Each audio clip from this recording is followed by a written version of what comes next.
All right, we are back. What was it, like episode 5? So we're on the way. We're gonna keep going with this. As you can tell, and he's driving right now. This is Kyle. Kyle, please introduce yourself. All right, guys. Obviously, my name is Kyle. I'm just one half of KEW Geckos. If you guys don't know, Q stands for Kyle and Elise Wallace. That's me and my wife. She helps me take care of the animals. She does maintenance with me. But most of all, she does all the jobs that aren't so fun, right? Keeping track of, you know, my sales platforms, Square, and stuff like that for like shows, making spreadsheets of like what we're bringing with us, not leaving stuff behind. She's really the one that helps me keep myself together. You know what I mean? Because the geckos can get a little crazy. For sure. You got a good one right there. Oh, appreciate it, bro. Yeah, she's fantastic. She's fantastic. Yes. All right. So, how did you get into the hobby? All right, so brief kind of background for me.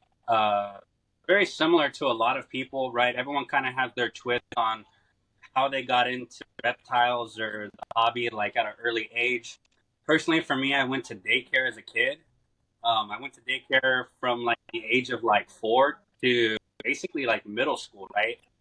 And at my daycare, it was a large facility called Edgewood in Covina. And the facility had like this huge wall in the back, dude, that had like huge vines draping down it. It was a like cement wall. And the coolest thing to me, dude, was like realizing that there was like lizards living in this thing. They were actually like small little blue bellies. And so as a kid, I used to go over there trying to catch them, dude, trying to get like friends. Hey, come over here. I need your help, man. I push them this way and you got to get them, man, or push them back to me, right? They're trying to Yeah. like, get these things together to get them. What do you do once you got them, though, dude? Like that was the thing, right? So I would be like going through the trash, dude, to like find a little cup with a lid on it, right? Put a couple sticks, and you'd be putting like a small little bug or something in there and try to feed it. Between all of us, it never worked out, dude. I realized leave the wild shit in the wild. But as a kid, hey man, I got dreams. Um, beyond that, I think it was middle school that I was playing hockey in, and at a park, Kelby Park, that I play at, there was kind of a creek that ran behind the rinks, and anytime I wasn't practicing or like on the rink, I was basically out by this creek, right? My parents, oh dude, where'd Kyle go? Oh my god, dude, they'd be screaming for me, Kyle, right? I'd be like, coming, coming, like I'll be right there. And I swear, every time, dude, they would tell me, "Do not go there. Do not get out of my line of sight." Right, and, dude, I'm driven, man. If I'm not busy doing something, I'm busy doing something. Yeah, Uh, for real. so in that creek, yeah, catching tadpoles, dude. I was catching like small little frogs. I don't really know what the species were of them, but getting the tadpoles in a bottle by dunking it under and having them kind of like swarm right into there. Same thing, like putting frogs in like small cups.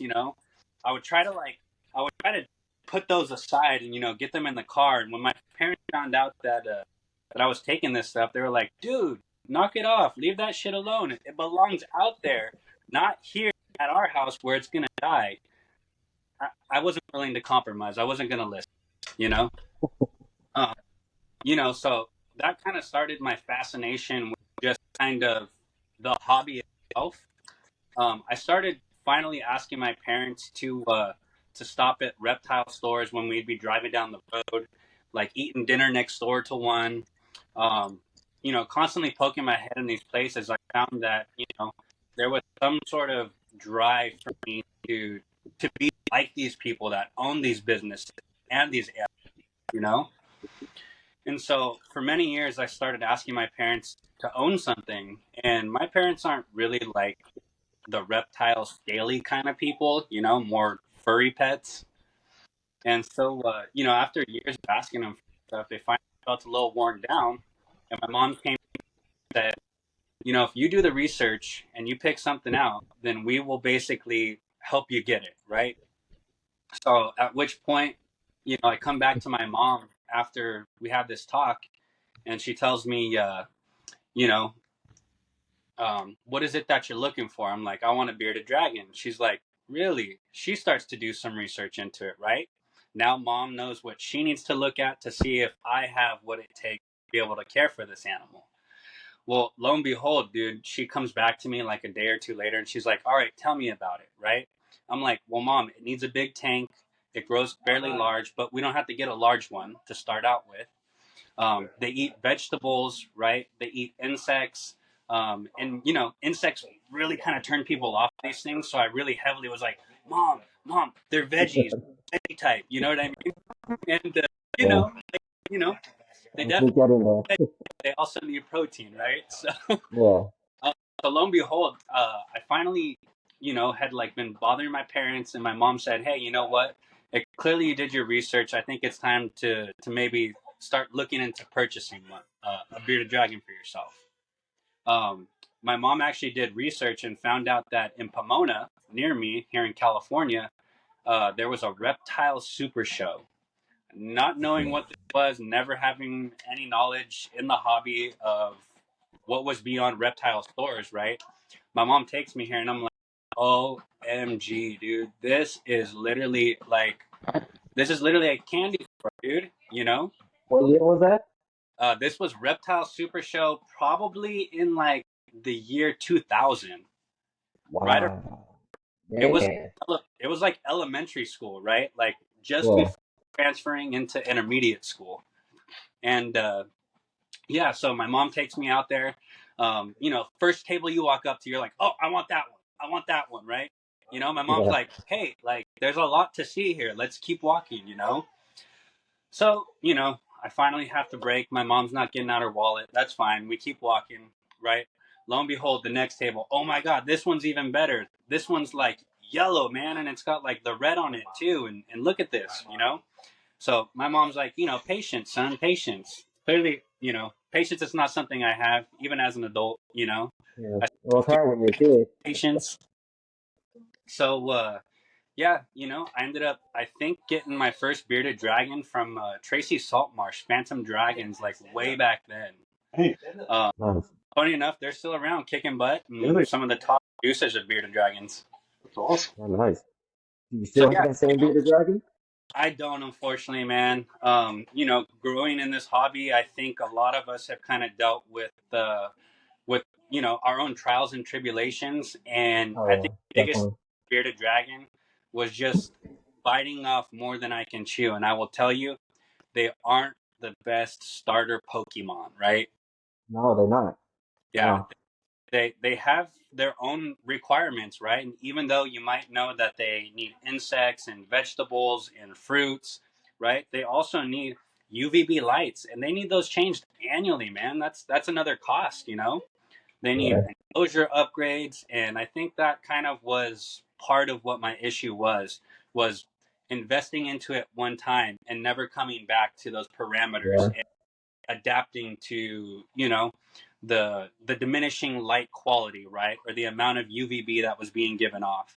And I think my animal just kind of eventually started to succumb to uh, poor care, unfortunately, right? I had them maybe 7, 10 years, but they do live a lot longer. They do. All So right. Yeah. that's kind of my introduction into the hobby. You know, it was similar to a lot of people, but you know, yeah, man, it was a passion of mine that I didn't know was about to wake up one day and realize it's a lifestyle. You know, Yeah. I never took you as a hockey player. I was like, oh, maybe soccer. Like my brothers, they love soccer, and I was like, you I look I, like a soccer person. I kind of go for that Beckham thing. You know what I mean? I've been like that Ronaldo. You know? Yeah, There you go. No, that's cool though. Little brother, So I mean, NHL. Cam, yeah. Cam Atkins, Oh yeah, man.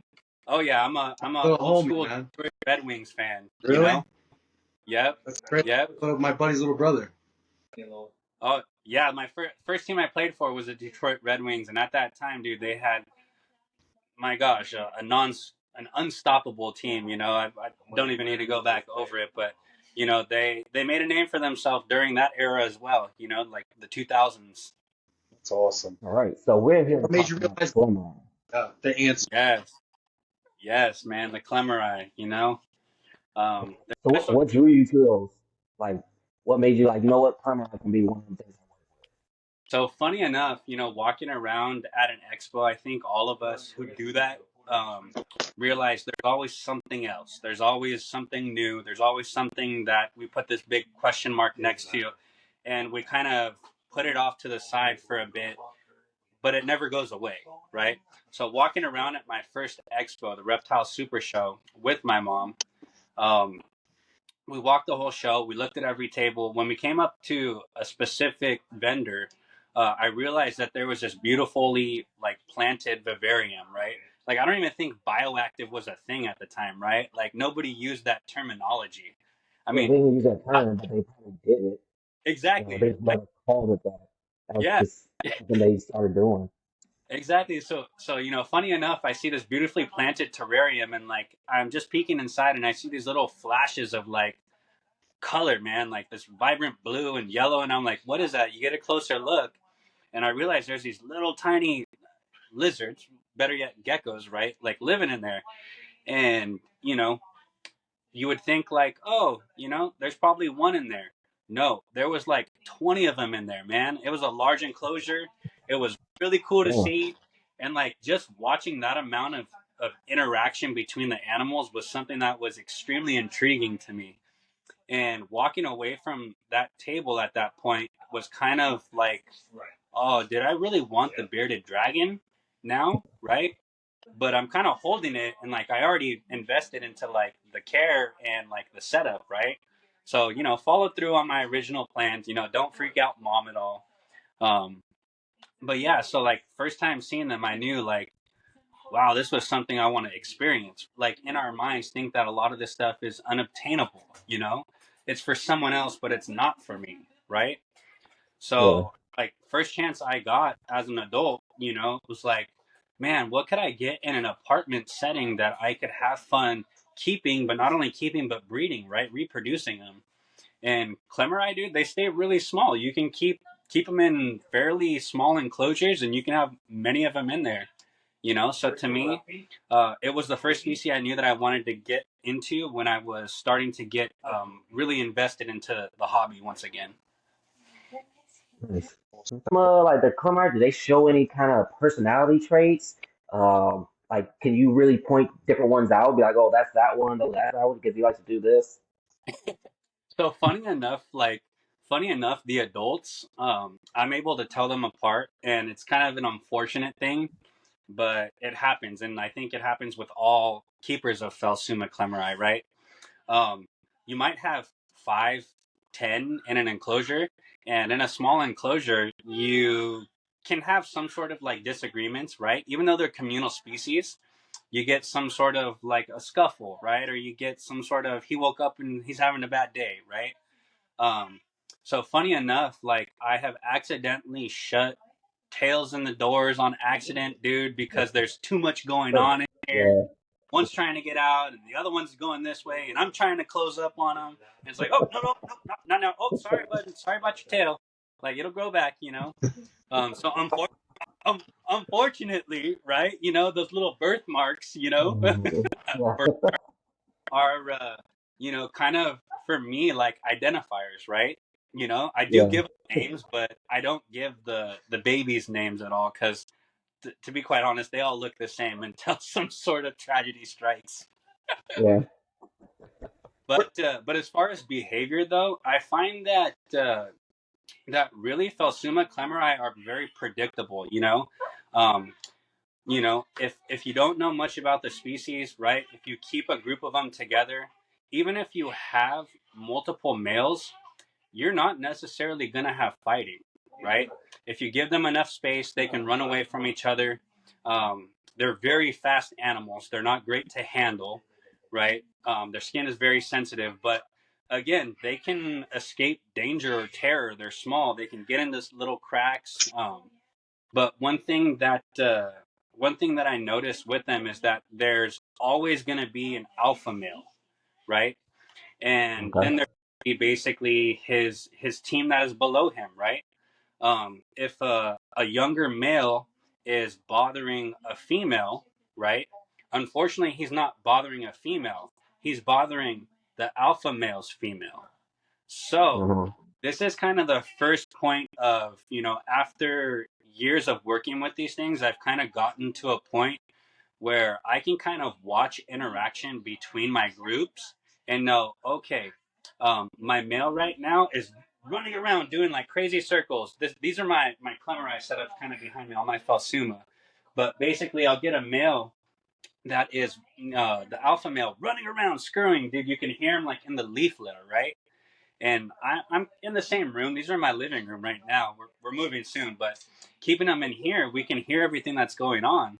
When I hear that stuff, I like rush over. I'm like, "What's going on? Let me take a look at you guys. Who's in here? Who's doing what?" Right? And basically, I find the male. He's picked out one small one, and he is like chasing it down. And I always know when that happens, the one that he's chasing is a male. He's chasing a small male. And I will tell you, using this kind of as a predictor, right, is more reliable in my experience than trying to pour sex them at a young age. At a young age, you get a lot of like pseudo pours, right? Which is why I don't like to sell them too young, right? If I'm going to sell them as sexed animals, I keep them for 4 to 6 months, right? Okay. In good conditions, they'll grow really quick, man. I'll have females that are half grown at 6 months old. I'll have males that are ready to breed at 6 months. But keeping them well fed, giving them good UVB, changing those lights out periodically, right? A big thing that we use is actually a UVB meter, right? It was a big investment, but keeping a collection as large as this is, right, and just throwing money at lights when you can test something and go, oh no, this is still within that range, even though the recommendation on the package says otherwise, right? Yeah. So, it was an investment, but it also was a way for us to save money too. Um, but going back to their behaviors, right? You can kind of pick apart the small hatchlings and figure out what you assume might be a male and what might be a female. So, starting out keeping these guys, we got our first group from Josh's Frogs, and I raised up a trio. One of them passed away early on for unknown reasons, but the other two were perfectly fine and they were thriving for us for years. After about like 18 months of keeping them together, we had no offspring. And I realized, like, hey, like everything says that I should have been reproducing these things by now. So I go back, and at this time, I'm not really comfortable with catching them and sexing them. So I reach out to another Phelsuma breeder in Georgia. His name's Matt Henry. If I mean, some of you Phelsuma people, Yeah. yeah, he's Yeah. he's Definitely a my long, man. long time Phelsuma breeder. He told me he's got like 40 plus years of experience, and man, Mhm. I have no doubts about that. He's a great individual. You know. So Yeah. yeah, Yeah. he helped me out, selling me a sex pair, offering me up another female as well. I think it was literally within the same week that that trio arrived. I already had my first clutch of eggs. It was Yeah. my gosh, here I am thinking I'm doing it something wrong, and little did I know, dude, I have two males that have been living together all along communally, right? So the extra female I put in that tank with the two males. See, this is where this is the part where I ran into problems keeping them. When I introduced a female to the two males, obviously there's going to be an alpha male, right? We touched on that. So what Mhm. happened is the alpha male starts attacking the smaller male, right? And he attacks him to a point that, well, unfortunately, the small male succumbed, dude. He just, I was like, where is he, man? I keep seeing these same two. Like, where's the other little one? Well, I'll tell you, he was stuck in a bamboo tube where I couldn't get to him. I had to remove like permanent fixtures and stuff like that. And Yeah. one thing I always recommend to people now is, if you can avoid having to like glue things in and make fixtures kind of permanent in there, like by all means, don't do it, man. It's going to be much easier for you to manage your enclosure, to do maintenance, to clean, and most of all, to catch your animal, dude. Clemmer, I love to hang out in bamboo. There's no way of going around it. They need, right? It gives them a place to lay their eggs, and it allows them to escape any sort of danger or fear they have, right? So being able to remove bamboo at like a moment's notice and to just basically put bamboo into like a tub like this, right? Like I got vents on it. I just take the whole thing out, stick it in here, close it. I don't got to worry about the animals, right? um, do my maintenance back there, clean everything up, spot clean as best I can, put that bamboo back in there, and everybody's happy, you know. As it's and that's done with as little stress as possible, right? Because trying to get your hand over the top of these animals and stuff like that, oh, dude, they're dodging you, they're freaking out, and they're fast, man. I've had Oh them yeah, as the little before. darts, man. Them things. Oh, it's crazy how fast they are, man. Funny enough, That's probably like the one of the things that made me always hesitant on trying to get some day geckos. Is just how fast they are. It's like, can I really keep up with that? But I don't know. My Sarah Sonorum is he's been giving me some work, so I was like, all right, I'm working on trying to catch that one, and then I can start, getting a little confidence there. I, I will say it kind of sounds a little bit backwards, right? But like the adult Phelsuma Klemmeri are like less predictable than the babies are, dude. The babies are kind of like, what? Like, is that danger or what? And like, you put your hand in there, they'll walk out on you, dude. They'll walk Yeah. out. They'll let you hold them, right? But the adults, once they're doing their thing, man, they want to be left alone. They don't want to be Hmm. touched, bothered. And to be quite honest, we let them do their thing, right? If they're producing and things are going right, change nothing. Change nothing. I'm like, they're 7 year Yeah. old. I can wait. Yeah. All right. So, so from baby to adult, is there any difference in the care, or is it just all generally the same? So the care is it's very similar, right? Now I'll touch on this because it kind of leads into the care between babies and adults, right? But when we were first starting out getting eggs from our Phelsuma Klemmeri, I was actually pulling the eggs out. I was putting them in a deli cup, right? You know, covering them up with incubation media and throwing them into like I think it was a small like reptibator from Zoomed at the time. And so, we would throw them in there, I think at like 82 degrees. And I think about like 45, 50 days in, we'd get hatchlings. Now, obviously, first ones hatch out. We're so excited. We like get a little get one of these little exoterras kind of set up for them and put the baby in there, right? Now, the problem with like hatchling Phelsumas, so this is the part where they're different, right? The problem with the hatchling Phelsumas is that they almost like hatch out like with no energy or drive to like hunt, right? So if they don't kind of not programmed to hunt, like most animals finally get hungry and they start tasting things, right? Phelsuma really aren't like that. So in our experience, putting them into these enclosures, giving them, Repashy meal replacement, offering them the Pangea, like giving them Heidi fruit flies. Like, dude, you would get flies crawling across them, dude, and like they would do nothing. They'd be freaking out, right? Diets, they would walk through it, right? You'd see little footprints like on the walls and stuff, but you wouldn't see like little indentations, lick marks or something. So, Yeah. I wondered, like, man, are they eating? They're kind of shy. They're kind of reclusive with me. And I'll be honest, our first year, we probably hatched out, I think, about 10 Klemmeri, and only one of them survived to adulthood. Wow. So, in our experience, human intervention is not really a good thing in our experience, and it's not what we recommend. Um, the eggs that get laid in the adult enclosures, they stay there full term, man. The eggs hatch out, or hatchlings, hatch out in the tanks.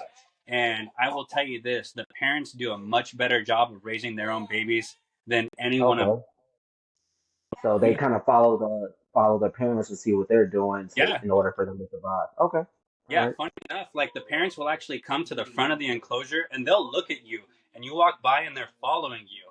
They're making sure that you're not getting too close to the babies. They're getting really Okay. them, right? I've even had males get aggressive. I've gone in there with like Q-tips to try to like encourage them to move or stuff like that, and the male will come like lunging, dude, and he'll bite the Q-tip, and then he's got like a little bit of blood, like on his mouth, and I'm trying to help. Oh, it's Uh, a thing, but funny enough, they protect their babies like no other species. I mean, I know Chahua can protect like their eggs really well, right? But they okay. they also are kind of known for eating their offspring too if you don't get to the eggs in time, right? Yeah. That's not something you experience with the Clemeri. They're pretty hardy, but in our experience, let them be raised at least like the first month, right? By the Mm-hmm. parents, because the parents will literally kind of teach them where the food is, how to eat the food, and then they also are kind of showing them how to catch the fruit flies. Okay. Yeah. So So sort of kind of like the Tokay, just a very small version. exactly, yep, yep, yeah, Because very no, similar.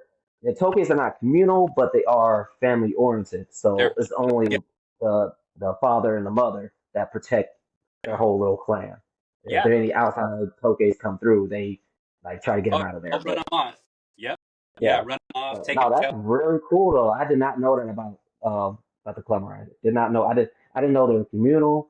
I didn't know they actually the parents kind of help the babies get going. That's really awesome. I did not know that. Yeah, yeah, it's super fun, and like I say, I always tell people if buying a breeding pair is a great way to get started, right, in producing your own. But if you're just trying to get your hands wet, and get started out with the species, I always recommend people to like buy a group, get a group of animals going. We sell groups all the time. I've actually got a group, I think, going out this week of 4 unsexed animals ranging from like 2 to 4 months old, and it's a lot better, man. Watching the geckos interact, is really what makes the species different to me, right? Rather than having a solitary animal in an enclosure that you feed, you look at, the interactions there with you, but there's nothing more to it, right? Yeah.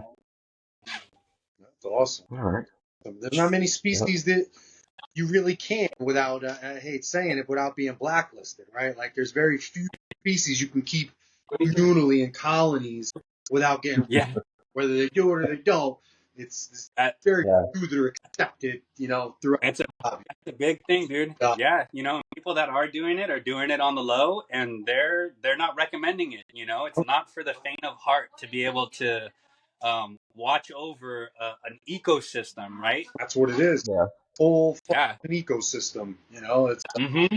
but that's what draws a lot of people in too. I mean, for me personally, it wasn't necessarily the reptile. I love reptiles my whole life, but keeping geckos was the little mini ecosystems. I could create little Yeah. rainforests and jungles with all the microfauna to the bigger species. Like I wanted the interaction. I wanted to see the dominant species in the prey. I wanted to see the Yeah. fall off a and turn into dirt. I wanted to see this whole cycle.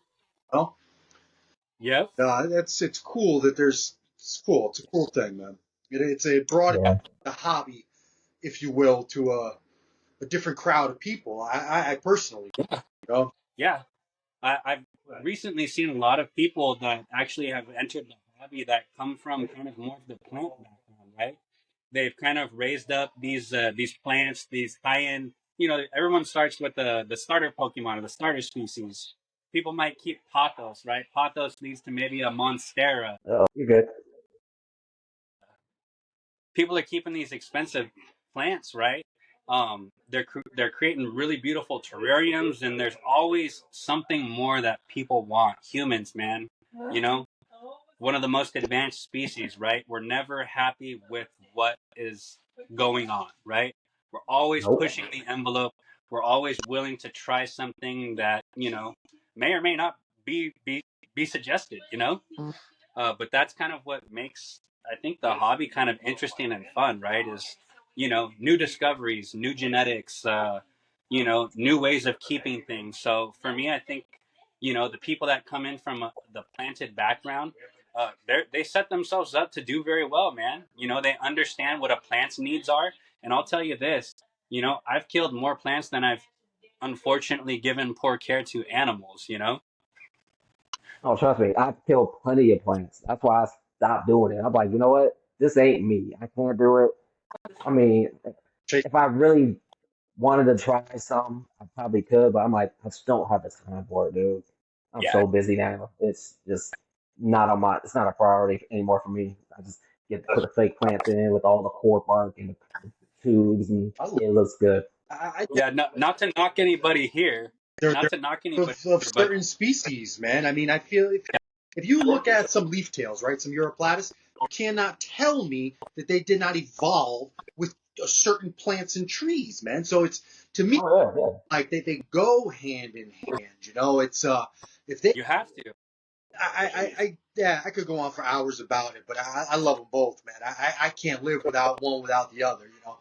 I have That's true. Yeah. bins, but I mean, I'm all for the exotic plants. I mean, I go as far as picking plants from the same regions as the species I keep in the tank, man. I mean, That's awesome, dude. That's the best way to get do it. I it, man. get it. I get that it's not. So that's research. I find it easier to keep humidity. I find that again, when you have a whole ecosystem, it's easier to maintain that homeostasis, if you will, is Yeah, Yeah, maintain all the yeah, parameters. is the climate in a box with, I don't want to say nothing, but without anything alive. I mean, with things living, live plants put off, you know, I guess what, oxygen, right? They breathe carbon Yep. dioxide, they put off gases, they change the temperature. They can cool a tank. Certain plants can warm a tank. They do yeah. certain things via insulation and gases inhaled and exhaled, I guess, if you will. But Yep. decomposition, certain things drop more foliage. As it decomposes, it creates heat. Believe it or not, it's there's just a Right. lot of it is a lot more. I understand where people are coming from. And then there's getting into the microfauna, right? Because I think the whole idea from a reptile keeper's background, right, is kind of like setting your environment up, reaching this point of homeostasis through like the soil, through the air, through your lights, right? All this kind of like goes back to the animal, doing their thing, right? They create waste, and so how do we handle this, man? If you're not somebody that wants to be there every couple days, like scraping poop off of leaves, and like taking Yeah. dead plants out and putting living plants back in, right? The microfauna, man, they play such a Yeah. crucial role in all of this. Breaking down that waste, breaking down the decaying plant matter, aerating your soil to an extent, right? So they definitely are something that you can't really get away from if you're going to set that stuff up right the first time, Gotta have Yeah. you gotta have So the thing. I got like super worms and mealworms and the beetles. They're all in my enclosures now. Like, so they go and aerate all that soil that's in there. They eat all the poop, and most of the time they help clean the geckos' diet too. And Yeah, just eat that stuff and just dip out. But I'm like, all right, cool. As long as they eat the poop too, I'm cool. Saves me the least amount of work with those enclosures. All my new cows, my arid stuff, I gotta do it by hand. I can't yeah. can't keep anything in there. That's the I'm the only same. bad part about I'm the man. same way. I've tried more of like the arid kind of bioactive stuff, and it's never That's truly like hard. bioactive, right? It's like semi-bioactive, and I Yeah. find that I'm picking the most arid kind of isopod species, or picking arid springtails, right?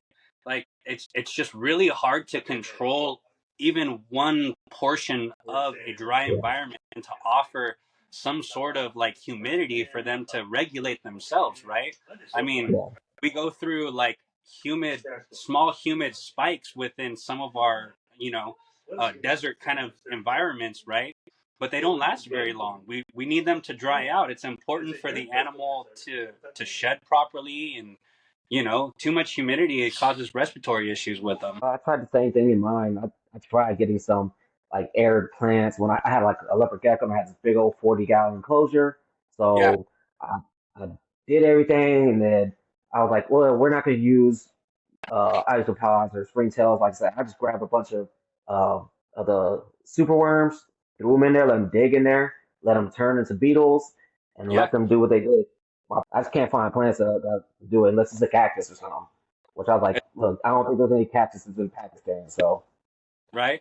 I mean, it's all experimentation, right? I mean, did the yeah, first person who started keeping reptiles in captivity know what they were doing? You know, no. it They just thought ended. it was a cool animal. I know exactly how it started. I've been keeping things for 40 years, and I promise I've watched evolution. We did not know what we were doing. Nobody knew. It was all Yeah, an experiment. Everything yeah. was an experiment.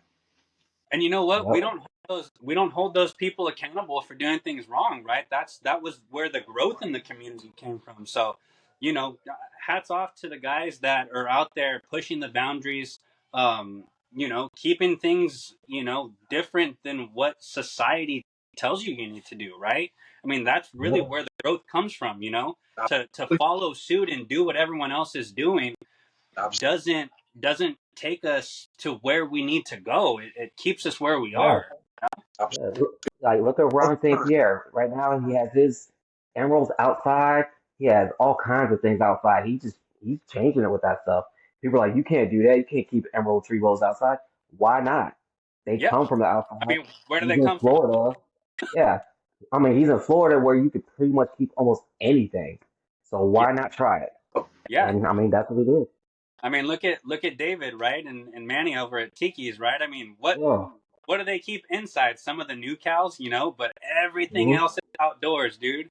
Yeah. Everything that they can possibly put out there in their beautiful, Yeah. humidity and luscious green environment, man. Yeah. Do it, Do it. do it. Yeah. More They space got their outside. yeah, they got all their info what they needed from from Ron.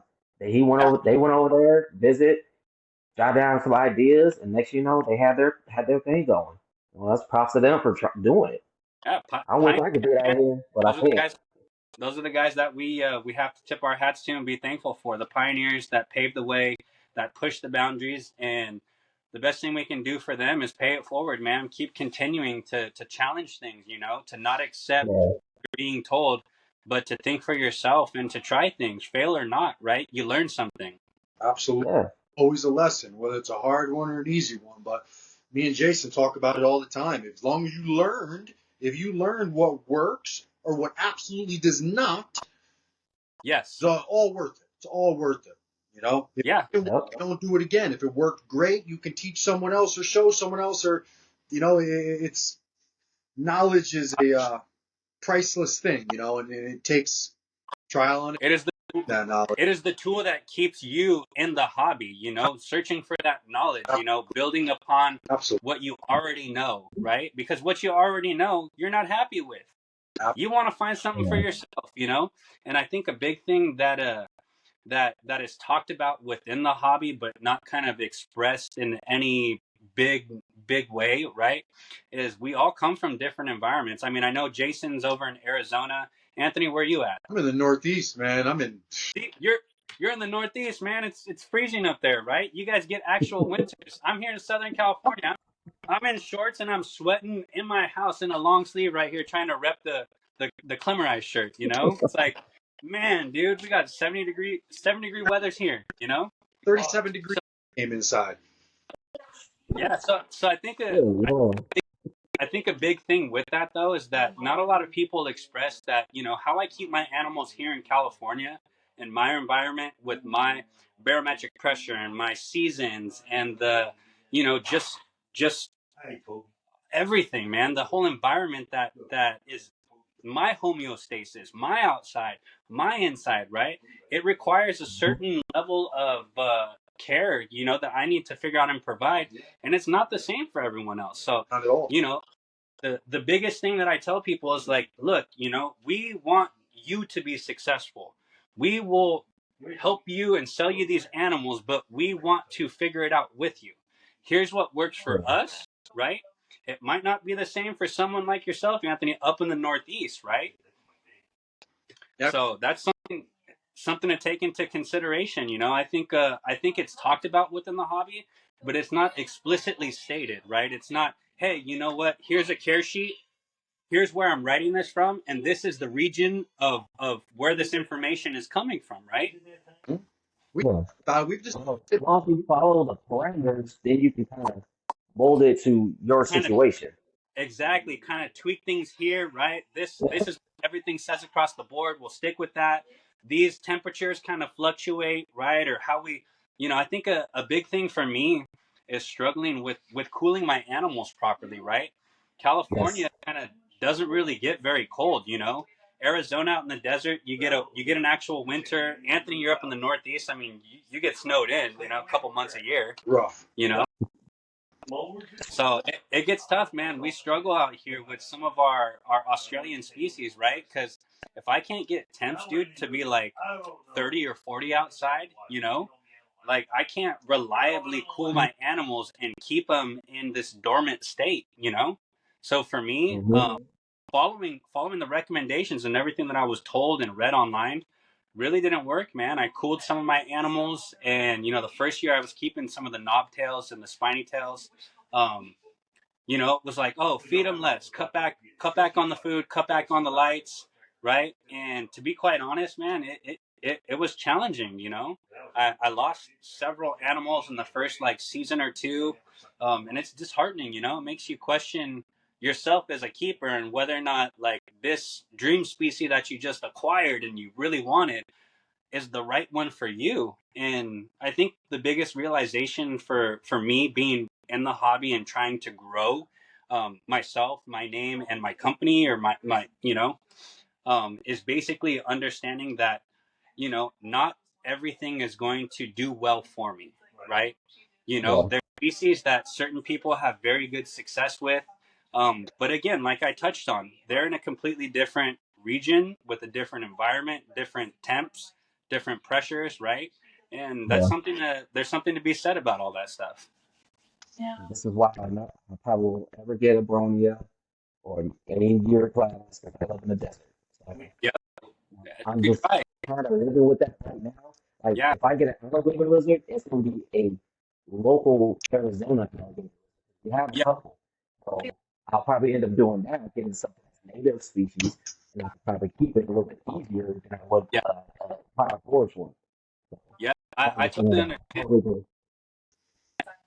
Right. So two-part question. So one, are they males and females? Are they can you tell them apart without seeing pores?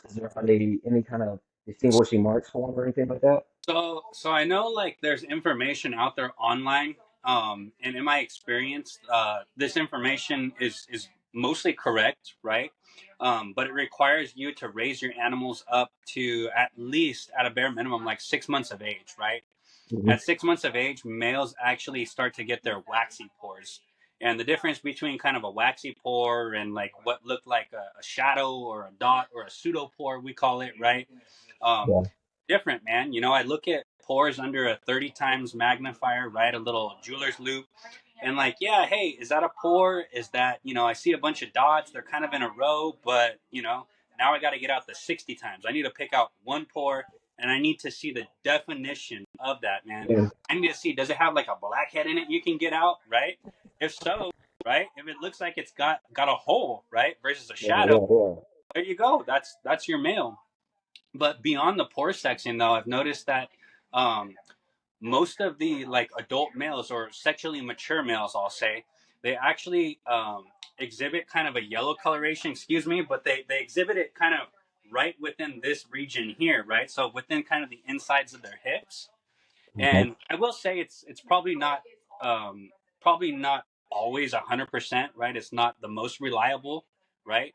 Um, but I've noticed that in my experience, most of the females don't really exhibit that kind of coloration within Okay. that region. Okay. All right. So Really interesting. I've so been with that. Yeah. yeah. Not to change the subject, Oh, you guys watch a David but Attenborough show called The Planet in Color, and it's about Yes. animals and mm-mm. how they see in UV, and they put a Yeah. camera on animals, and it's a whole different world. I guarantee you, something to do with those little colors, minor colors like that, have something to do with it.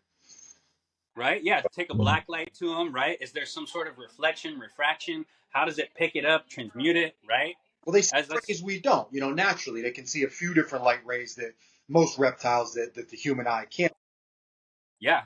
Literally Yeah. different, you know. And I guarantee these little things that people don't think are much, I think are everything. I think that these go on.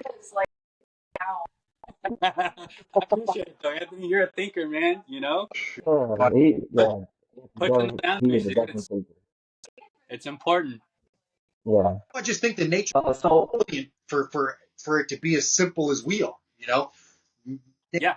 made the most complex organisms I mean, science is yet to figure out, and we're sitting there, no, it means nothing. I promise you, everything means something.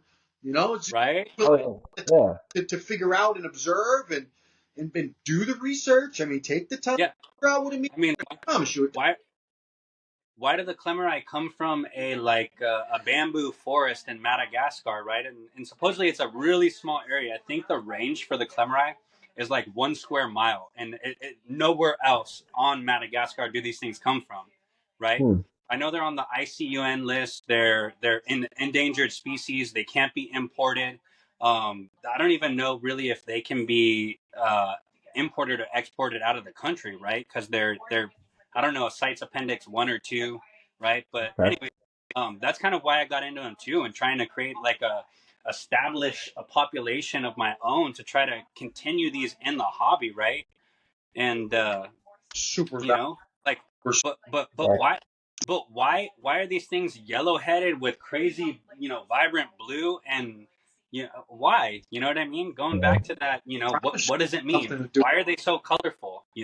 Guarantee you, nature has a reason. Yeah. Oh yeah. Definitely. Not camouflage, Oh, super bright, No.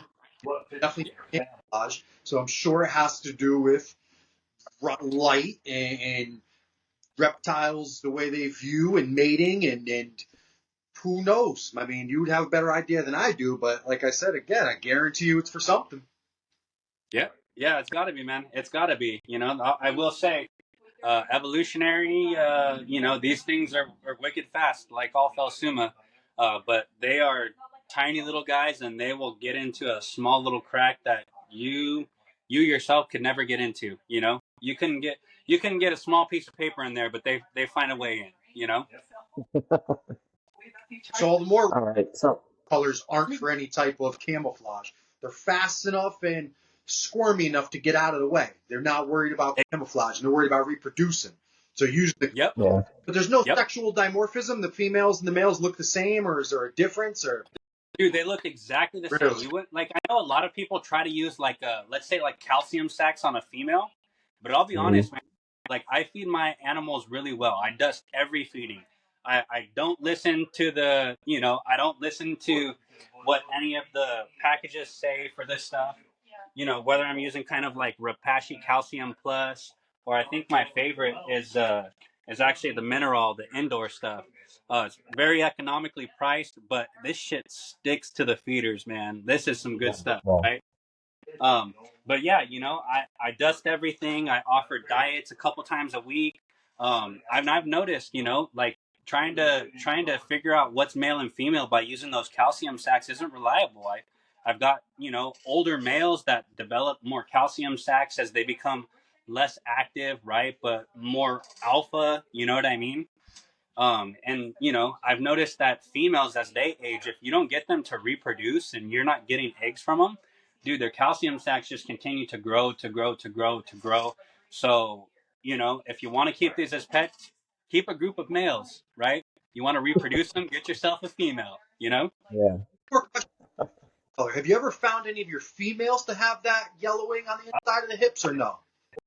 So there has been some cases where, I think I see them kind of hang out on the front glass, and I get a good look at kind of the pores and, just looking at them within that region. I have seen a couple females that kind of display what looks to be a tint of yellowing, so that's why I kind of say it's mostly accurate, but there are seldom cases where, I don't know, we've probably hatched out, God, I don't know, probably 50 Klemmeri ourselves within like the last 2 years, right? And I would say 3, 4, a good handful of them have kind of displayed traits that make them look like males, but they're not males. Listen, Yeah, I'm reading the study and have experienced bits of this myself, but certain species of reptiles that live communally will actually take on characteristics of the opposing sex to make their lives less stressful. If a male's overbreeding, like with bearded dragons, a male's overbreeding too many bearded dragons, certain yeah. female bearded dragons will actually start acting and doing male behaviors to stop being bred. Wow. And Bob, Wow. swear to God, man, Is that the black beard and the head bob? yes, Like, yes. Yeah. Reading studies, wow. gnolls and a few other reptile species that actually do this. they're not hermaphrodites. They don't, change their organs or anything. Yeah. They start doing male behaviors in a colony setting, so they stop getting overbred, or they take themselves right off of the list, and it keeps them out of the way. But there's, I'll see if I can found that report, but I was reading it, man. So I'm curious, you're keeping them in a group setting. Is it possible? Yeah. Only so few that you're seeing that they've started to take on these male traits because they want to just be left out of the way. They've already been bred. They're letting another female get in the way, and they're doing their thing. I mean, this is one of those cases that sounds just like what I was reading. It's it very much could be, right? I mean, I'm not always watching these guys, but today I had a customer, a client, reach out and say, "Oh, save those Klemmeri. I'm taking them, dude. Payment methods. Let's figure this thing out, right?" But I kind of, I'm in the room, like, removing feeders that weren't eaten from, like, the knobtails and stuff. And here I am. I, like, look over real quick to my big kind of communal tank here where I just have my holdback pair in. And funny enough, dude, I see the male, like, right on top of the female. He's got her by the neck. He's, like, going at it. I'm like, oh, that's awesome, dude. But, I don't stop and think about, like, how often does this actually happen, right? How often is the male persistent, and how persistent is he? And I'll be honest, man, like, I don't cool these animals. They don't get cooled. They go year round. They don't stop breeding. They are like bunny rabbits, dude. Machines. So that's why I tell people it's really important that you set these things up right. You kind of got, and I don't mean it this way, right? I've been through several iterations, but you kind of get a couple chances to set this stuff up well and to set it up right so these things can thrive, If I keep taking them out of the enclosures every day and moving them around, dude, that level of stress and the change in environment, it's not benefiting anybody, So that's why I tell people, like plants, choose some good hardy plants that you don't have to care for too much. We use, I think, like Sansevieria, the mother-in-law's tongue. They love that stuff, dude. We use some like pothos, like golden pothos, the standard pothos, right? They're just hardy plants, Some of them do kind of winterize for us here, as I take the lights down a little bit lower, the plants kind of die off a little bit, but there's seeds in there. They're still in there. All of a sudden they wake back up at a certain point in spring and start growing again, But for us, I think the most important part was actually putting heat lamps on these things. If I can physically have a heat source and have it controlled, like with a thermostat, we use a herpstat here. We got it set at 93 degrees. That 93 degrees is hitting all year round. It could be the dead of winter, and guess what? Those geckos are basking in 93-degree heat, dogpiling on each other, just having the best time, dude. It's literally it's like the Caribbean in here, dude. Yeah, man. Take a shirt off. I know. Ain't the Caribbean in my room. It's damn Australia. my room is hot. So I do the podcast in the new room was nice and cool. Cooler. Yeah. Yeah. I keep my new house 3 degrees. Everything. It's crazy how much hardier these species are than what they're actually given credit for, right? Yeah. I know a lot of people say, like, oh, don't keep your new cows over, like, 80 degrees. Dude, it gets over this temperature. They move. They're active. They're not in this chilled out, frozen fucking fall. They're burning fat and energy. And what do they keep them do? They need to get that back. Keep them at the humidity. I'm not going to downplay humidity. I've never let humidity drop too low. And that's just for their skin purposes. I don't, they're not supposed to be dry. They come from a damp area. Yeah. So I just don't play with that. But temperature, 80, I've had it in 85 degrees, man, and they just get faster. They get more active. Yeah. Nothing. Yeah, they get more active. Nothing. I've never lost a gecko. Never lost a. Dude, I've never had a problem at all.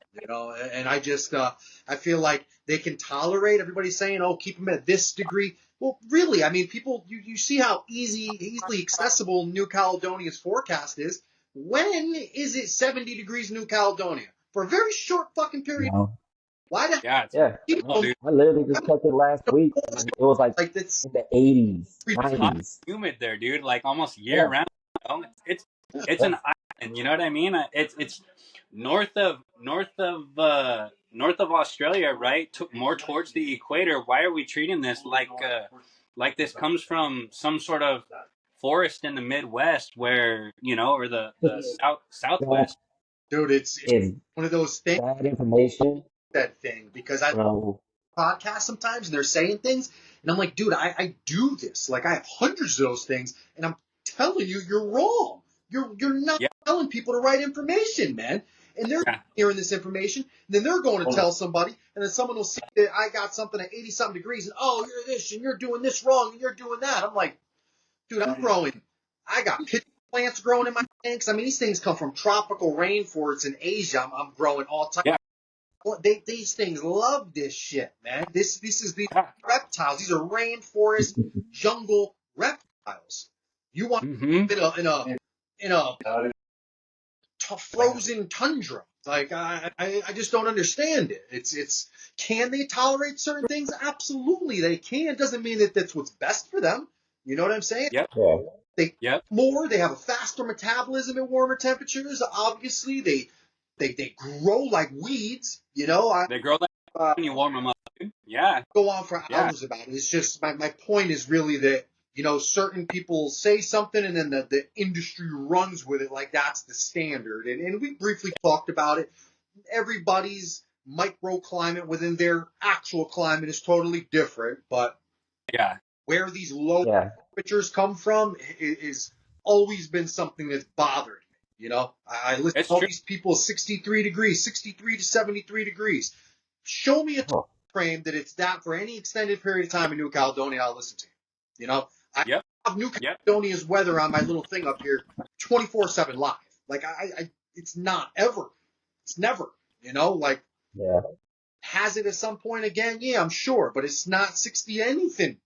Yeah, I yeah, think there's something to be said there, right? I think a lot of the people that are giving out information that kind of gets out there and it sticks with the hobby, or it sticks with a couple of the people that are I keep a couple, like one or two geckos, right? I know what I'm doing here, right? But that person tells the next person, their friend, who they introduce, who shares with their family or shares with somebody else, right? So this information spreads like wildfire. But when we go back to kind of the source of this stuff, it's really, who are we watching? We're watching big names. We're watching the people yeah, that in numbers, right? yeah. And I think Influencers.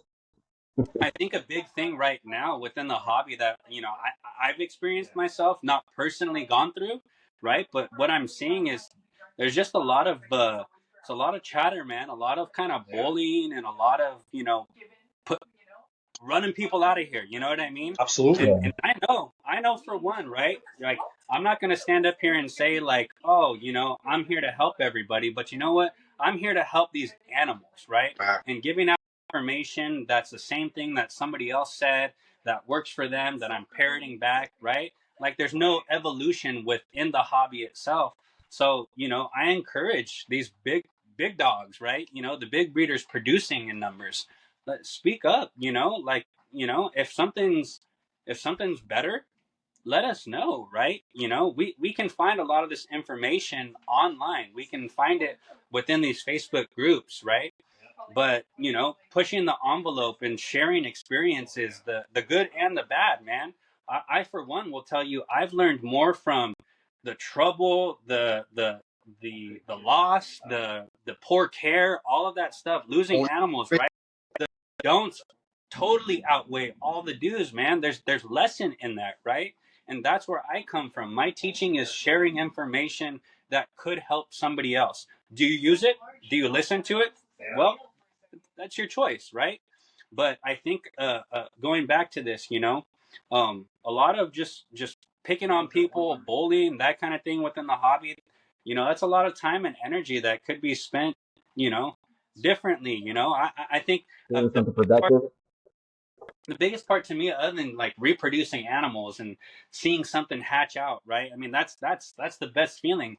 But that's not all the time. This right here, talking to you, Anthony, talking to you, Jason, collaborating within my own microclimate, my own group, the guys that make my brain start fuzzing and fizzing, and going, wait, Absolutely. man, I've been doing that, right? Like, maybe I should try this. Maybe I should come from this area. You know, if things aren't working for me, all of a sudden I become more open and acceptable to what other people's information brings to me, you Absolutely. know? And I think that's a big thing right now, you know, being able to speak your mind but not be ridiculed, Yeah. you know? People do too much talking and not enough watching. You know, you should be watching Yeah. your animals to tell you everything, not Joe Schmo. Yeah. Your animals, Oh, yeah. Yep. you know. Yep. I say that all the time, right? I could tell you how to care for Klemmeri, but the one thing that you shouldn't have missed from this episode is watch your animals, right? How do I know at an early age what's a male and what's a female? By watching, listening to the scuffling leaf litter, you know, watching that Mm-hmm. male pick on one little Klemmeri, right? Oh, now I need to get that little male out of there because he's going to become a problem. He's going to So lose a valuable. tail Just and get watch attacked. is so valuable. Just you observe Yeah, that's the type of information, in my opinion, that matters, right? Like if someone can say to you, "How do you know?" Well, I've sat there and watched my colony for 3 years. I'm telling yeah, you, you know, where someone else has got a pair that they probably just. Again, I don't want to get into it because I hate sound I, on it. I, I I feel you, brother. feel I the know what you mean. Yeah. animals are the ones that generate the information, not somebody that knows somebody that knows somebody. Because again, if you're not watching your animals, you can do whatever somebody said, and oh, so and so said keep them at this temperature or this and whatever. I mean, I don't want to get into my stuff, but I have certain animals that prefer slightly different setups. You know, certain ones that Yeah, ask, and I got certain ones that don't. To me, that means that they prefer more heat. This one doesn't. This one's more in a warmer spot. This one usually stays cooler. This one likes being. yeah, This one bolts when the water's out. It's yeah. observing my stuff. I could go and ask somebody a question. You wouldn't be able to help me. You know, I got the animals. You cannot tell me what's going on here. My observations are going to lead me to maybe ask the right questions, but just again, just these standardized care methods and stuff aren't helping anybody. You know, good conversations, listening to other breeders, you know, listen to other breeders' observations. I mean, those things matter. You know, just simply telling someone something, it's not black and white, man. It's even the simplest species aren't just black and white. That's true, dude. And I can't be more thrilled that, you know, the hobby itself and, you know, looking at kind of the new growth, right? I would say, you know, I've only been really deep deep and back into this hobby for maybe the last like 3 or 4 years. But getting back into this as an adult, you know, I'm 33 right now.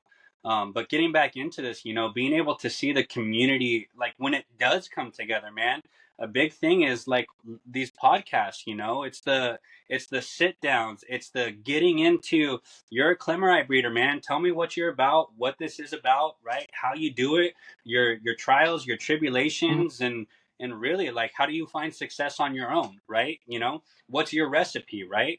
And I think Mm-hmm. these type of shows and this environment that work you guys are creating right here is really doing more for the hobby than any care sheet, any, you know, Facebook group, anything like that, man. You can hear me talk. You can hear, you know, Yeah. I wouldn't really do that, you know, and you know, it came with, you know, these hangups, you know, and you know, this is what worked for me.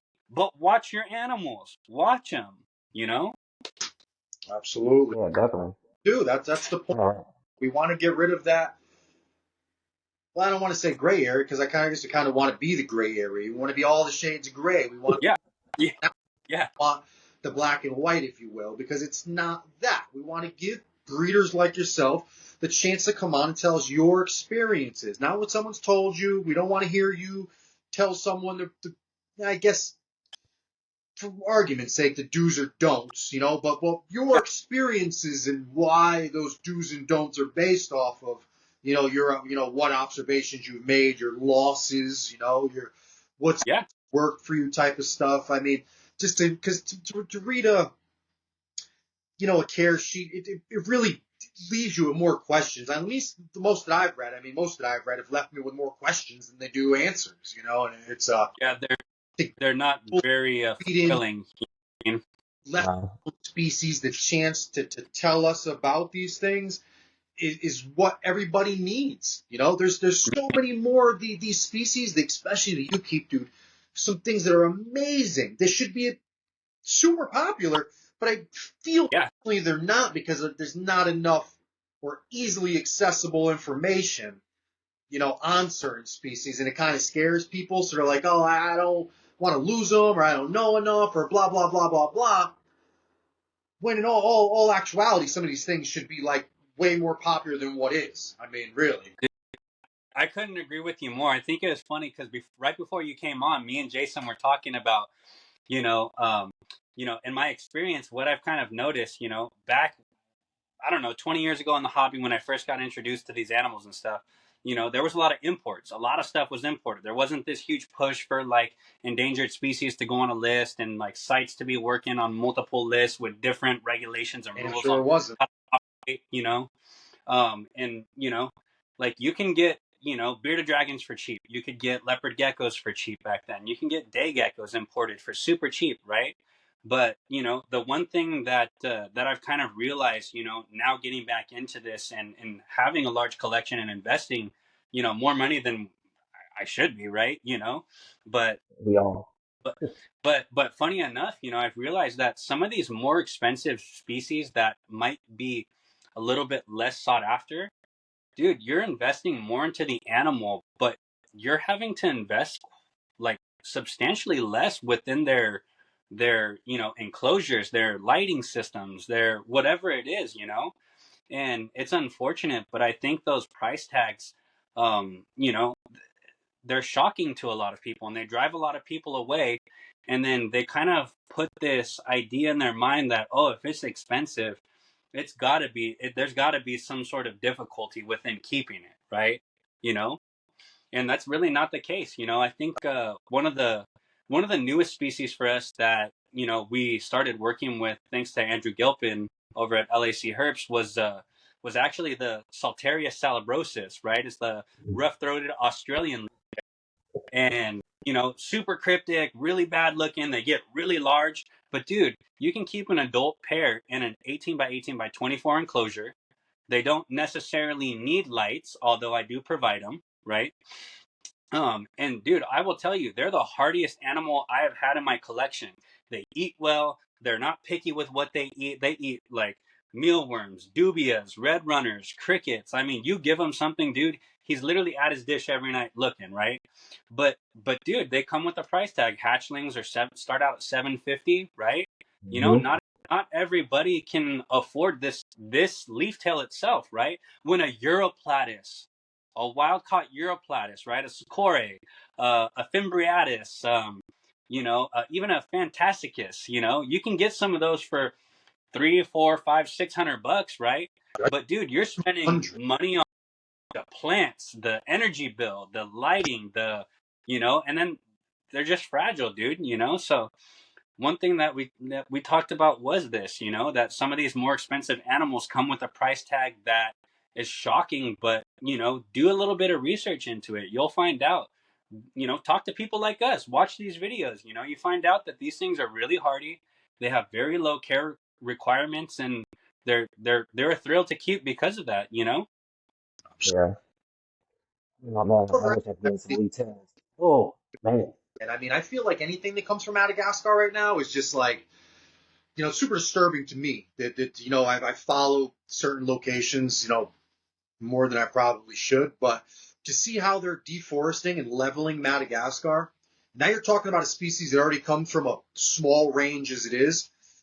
Yeah. How long is it going to be until these things need reintroduction into the wild? I mean, let's be honest here. How long will it be until there's no more habitat left for them to live in? And then, like most humans, we realize that, oh, they're gone now. We got to do something about it.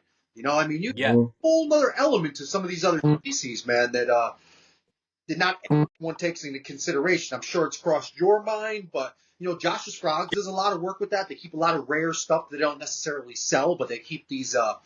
They run a few projects where they work with like certain organizations in South America, Central America for reintroducing a couple species of dart frogs and whatnot. But Yeah. It's the idea isn't limited to Central and South America, and it's definitely not limited to just frogs. You know, there's a lot of Yeah. species that, you know, humans are just obliterating their natural home range, man. And at some point, it's safe to say that there's not going to be any wild specimens left. I mean, in whether we do have to reintroduce them, or whether it's simply keeping a species and bloodlines alive. It's super intriguing to me, you know, and I can only imagine I'm not alone. Another topic. So Yeah. It's I big. do have a question. Coming tough. Um, so when was Phelsuma first? When did it first come into the country? 'Cause I thought it was like they only had maybe a few that actually came through. It wasn't a lot. Ooh. I don't really have like hard information on that. This is something that I would have to go back and talk to in my head, who I think the pioneers are, kind of the Phelsuma genus. I mean, I Yeah, know there's the group of the old dogs, right? The guys who paved the way for everybody. From like Rapace, Tremper, PVD, all those guys, and they've kept a number of Oh, species. they were definitely What haven't they kept is a much shorter list. You know what I mean? Um, yeah, so I think the biggest Phelsuma breeder that I know of is actually Gecko Ranch. It's Julie Bergman. yeah, know, yeah, she's the one that's been doing it forever. As far as I've been in the hobby. And so I'm sure she goes back some time, man. She's worked with some of those big people when they were starting out and stuff like that, and she has really kind of established the Phelsuma genus within the hobby and given it kind of a sure foot. She's kind of cemented these into the ground. And yeah. yeah, we want to operate within this same community. Reach out, Julie. We want to collaborate. Yeah, for real. cool. I think I seen her once over. Yeah, she was at Tinley. I saw her in a booth over there. It was pretty cool. She had a lot of good stuff as well. Yeah, man. And So I know she kind of has branched out into the underappreciated Phelsuma species. You know what I mean? yeah, Angela, yeah, Gumbier, several other ones. But yeah, she's doing a good job at just keeping the genus here for us to enjoy. yeah, yeah. Thank you. So got a couple, just a few more questions. I know we're already hitting over an hour. So we'll mix this one in. Like, so Yeah. between Morph Market and vending, like, which one do you prefer more? Like, which one has been better to you? So I'll tell you this, as with a 4-month-old daughter, which I'm sure you guys kind of heard a little bit of that in the background. Time is precious, man, and I've finally gotten to a point where the child in me is forced to grow up. It's never gone, dude. I'm always gonna be full of energy, loud, excited, talk over people. Unfortunately, I apologize. But it comes from that kid in me, dude, the child. Um, Hmm. so I have to limit my time and I have to be careful about where I'm spending it. So while I see that shows are extremely important, right? I think the shows are the best thing for capturing that new audience, for bringing people in, right?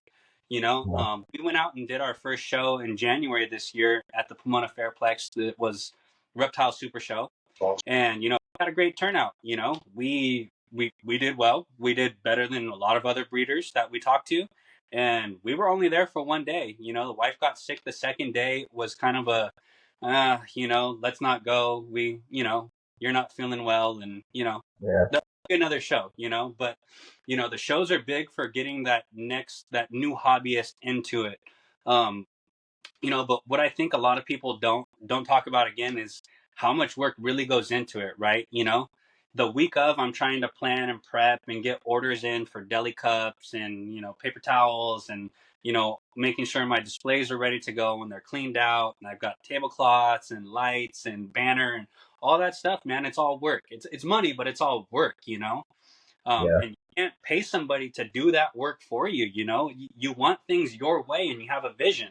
you know so I'll say, dude, me and my wife didn't get sleep at all the night before, right? We were up until 4 or 5 in the morning. It was like, look, we can't catch these Phelsumas. We don't have time to stress about this, right? It's in my head all weekend long, dude. Like, we're bringing the 2 that we caught, and that's it. People can take my business card, contact me. There's more at home. But a lot of work goes into vending these shows, man, and it's draining. Uh, when do you clock in? When do you clock out? Right? When's your lunch break? It's tough, man. You're on your feet all day. You're talking nonstop. You're saying the same thing a million times. I mean, we're all passionate about this, man. But we all have capacity, right? We all have a battery in us. A social. And me, I'm a social person. I'm a butterfly, dude. But even for me, I've learned. I've come from kind of a retail background and management, and I've kind of learned over the years that limit yourself. Don't come out of the gates with everything you've got. Keep something for yourself. And when that person comes up that you need to answer, provide them with what they're asking for. But if they're not asking, I'm not burning the calories. Until they go, hey, mom, dad, come look at this. Look at this thing right here. And I'm like, oh, you know what that is? And they're like, no, what is it? I'm like, take a guess. I don't know. Like, tell me, what does it look like? Right? They're like, it's a gecko. I'm like, yeah, and it's this species, this is what it is. And, that's kind of, they're telling their brother or sister. That's all of that is really fun. But I'm telling you, it's draining, man. It's really tough to do, Yeah. So as life is changing for me and my family, um, it's getting harder and harder to carve out that time, away from them to spend on the vending and the shows and the preparation. So, you know, will we do it? Yes, but it's going to be limited. The shows that we choose to go to and what we choose to do as a family. Um, but going back to this, I don't think there's really a way to get away from the morph market and the social media and the promoting yourself. I mean, that is your daily job. If you're not Yeah. posting content, dude, if you're not getting in the algorithm or at least trying to, right? You're forgotten. Got you. Who knows what you're doing? Yeah.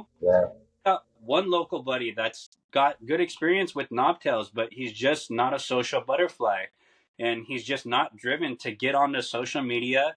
And he sees me selling stuff left and right, and I tell him, like, look, dude, I got to burn the calories to do it.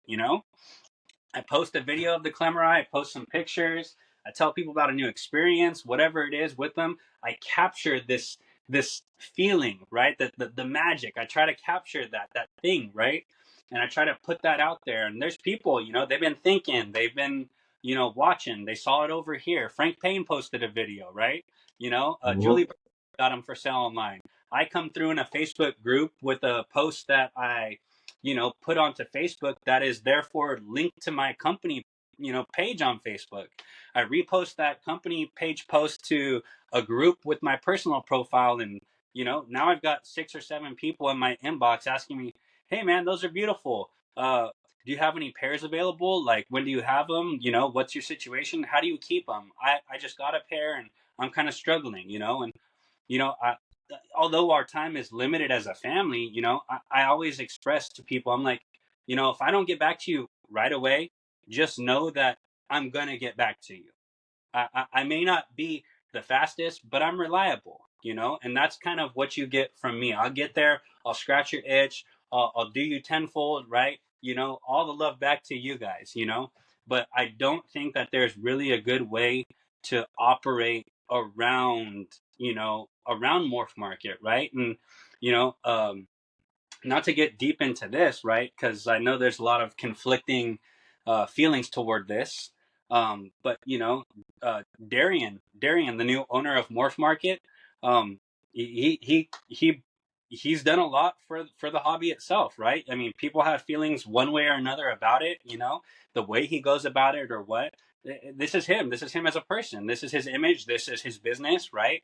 And Yep. I see the good in it because that's what I choose to see, right? And I've had troubles, and he's helped me out with the platform itself. And as I say, there's really no good way to operate in this industry and to do business, right, without being on Morph Market or promoting yourself in some way, shape, or form on social media. So I'll be honest, business is much better online, and it's much easier to conduct. And I think having some experience, I don't know, getting 50, 60, 70 animals sent to you through the mail kind of teaches you a lot of the do's and the don'ts, right?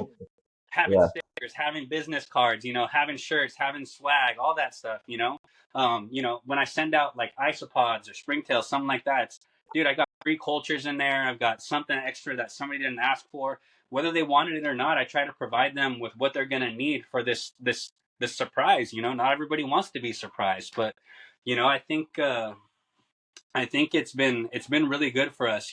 This year alone, going out to vend to get our name out there, to meet some people, and then to take that same energy and to continue building upon it at home. So there's fluidity in both of those, right? But if I had to choose one over the other, the online morph market is definitely the platform and the way to go. You guys do a great, Yeah. man. You guys, I've kind of watched you grow over the last couple of years, man, and it's really, you guys are really one of my favorites, man. In all honesty, I mean, Oh, your online we presence, dude.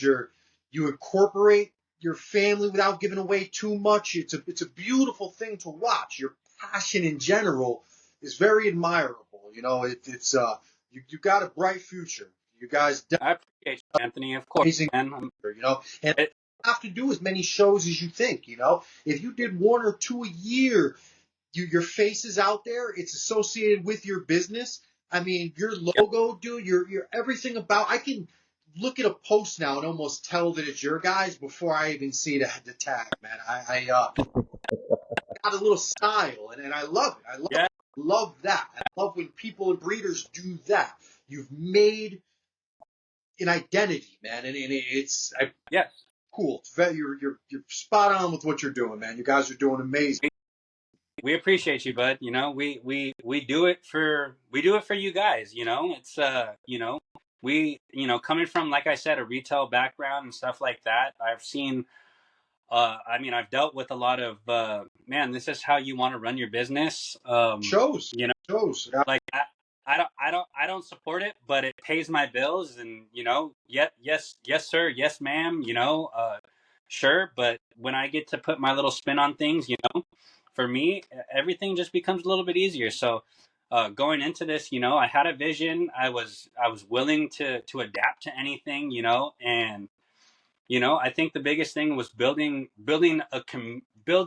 a group of people around me, my community, my support team, like you guys, people that are there to give you the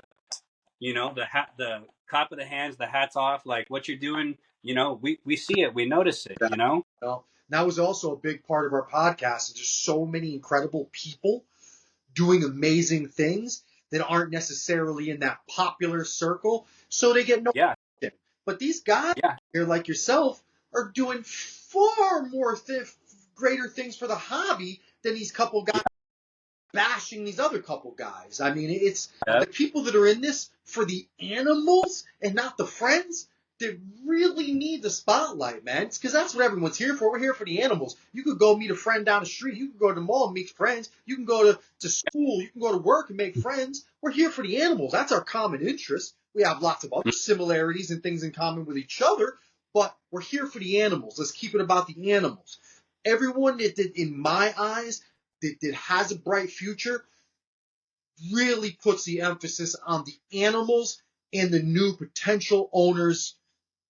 They yeah, link the animal up, the right animal with the right person, and try to. It's hard to explain, but there's something that the people with bright futures do that I can see, and it's there'd be more of that if there was the proper platforms. We feel. yeah, And if we yeah. want to give guys the opportunity like yourself, you should have been yourself. With all the podcasts I watch about geckos, I'm like, why hasn't Kuz been on all these shows, man? This kid does more than all these people. Why is this kid not on here? Why is he not? They got him up there. Well, I know someone that does it better. Why is he not on there? And it's like, I We Never fell to the dark side. coach That's why. dude does. right. It blows my mind. And we finally got to the point where we said, enough's enough. We're not going to come on here and talk about ourselves. Anything we do, we want to give amazing people doing amazing things the spotlight. And that's, dude, you deserve it. You guys deserve I appreciate it, man. so much Appreciate more than we can give you right now. But your time will come, man. You keep doing what you're doing, and I promise you, you have And back to very, very you, bright oh, future, man. You didn't just jump in and throw your money around and buy everything from everybody. You came and spent money appropriately and accordingly, and you're taking baby steps, if you will. Some of these other guys come in with these bankrolls, taking out loans. I mean, I don't want to drop no names, but there's plenty of guys yeah, open about taking business loans out to go and buy what Joe Schmo made, and then you show it on the internet. You really didn't even make this shit, man. You didn't do anything. I'm not trying to teach anyone about it. You're talking about what you have. Like, teach yeah, someone something. Why ain't the person that made that gecko on here? Why isn't the person that's breeding them or recreating environments? Why aren't these people? It's not show and tell. I mean, there's a time and place for show and tell, but there's more of a need for knowledge, and yeah. it's not like there's a lack of it. There's plenty of people out there, it just, again, linking them up, trying to coordinate, I guess, the knowledge Yeah. platforms and the audience, if you will. I mean, that's what we're working on again, but And I think the same is kind of to be said about you too, brother. Like you don't get that appreciation either. I watch you. I've been watching you. uh, Same with you, Jason. Right? And unfortunately, it's us for us. You know what I mean? We have nothing but ourselves and people like each other to support, collaborate, to help, to lift up. And I mean, I've watched you, Anthony, go from you know acquiring your animals, acquiring your chihuahuas, raising them up, raising all your little babies. You know what I mean? love it. Um, watching you breed your cresties. Breeding what you have, not chasing something else, right? I refuse. Breeding what you can afford, gathering data, studying this stuff, and asking why do two reds produce a yellow? No, Why to make why rates for gene dominant, like why not phantom is dominant, why is it dominant, what's its interaction? I want the physical lesson in my eyes, not in the book, right? absolutely. That's something I I learned. appreciate, dude. I have, I that's not for nothing. I don't want to get into it, but I got into this because I was watching a Netflix special on CRISPR, on gene Okay. editing. And I was watching guys just so by, some other factors, but selectively breeding certain things for certain characteristics, and they were using frogs. And I was like, wow, a lot of scientists that are working on gene structure, gene editing, a lot of things that are meant for humans at some point, they're using amphibians and reptiles. Damn, I love genetics, man. I mean, that's all I want to do is play with genetics. I just unfortunately Yeah. able to be a geneticist. So can I? Yeah. So then I started, and I when I started, I kind of gave myself a limit as to what genetics I would buy. After a lot of research, just because I wanted to make my own. I want to be the one that creates it. I don't want to go and buy it. And I'm not saying there's anything wrong with the people that do. It's just for me, like you notice, I don't sell geckos. I don't breed to sell. I breed because Yeah. I literally am infatuated with genetic mutations and why this one does this and recessive and I'm infatuated with how genetics work. Mm-hmm. It's a game to me. It's a grown up game. I get to mess around with things, and sometimes it works, sometimes it doesn't. But I mean, I've gotten to the point where I've brought in, say, 20 geckos with the traits that I want to work with, and have managed to absolutely, without a doubt, make better animals than everything that I have bought.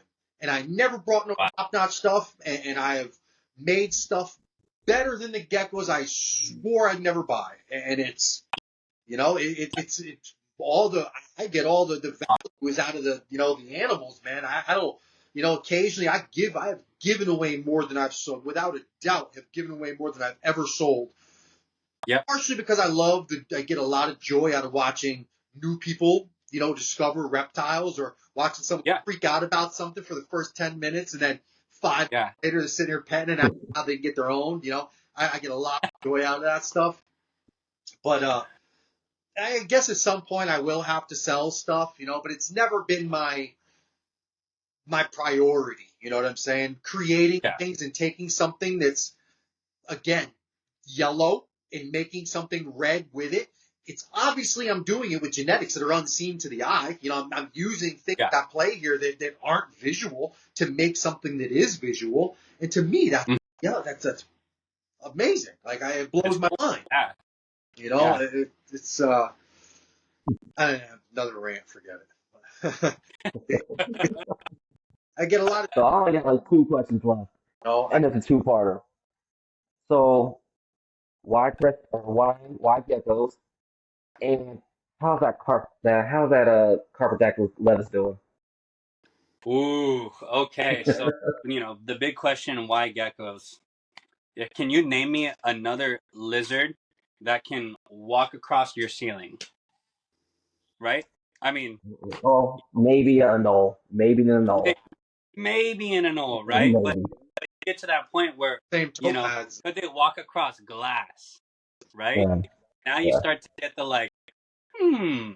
Okay, well that's what intrigued me at a young age, right? It was walking through those pet stores and seeing the Green Day Gecko, the Geico Gecko, dude. It was looking at him in this enclosure and trying to find where he is, right? You're looking around, and dude, he's up here like on the glass, and you're just like, what the heck? You look at I think they call them the lamelle, right? Like the actual sticky pads on them, right? And like Yeah. they don't look like anything to the naked eye, but you get in closer and closer, right? And you start looking at all these little tiny suction cups, with little fibrous kind of hairs on them and stuff. But yeah, that's why geckos, man. Why not?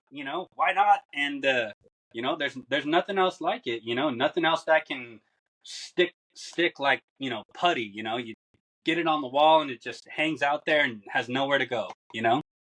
Hmm. So that was a big thing for me with geckos. I think what was it in 2009? I actually purchased my first crested gecko.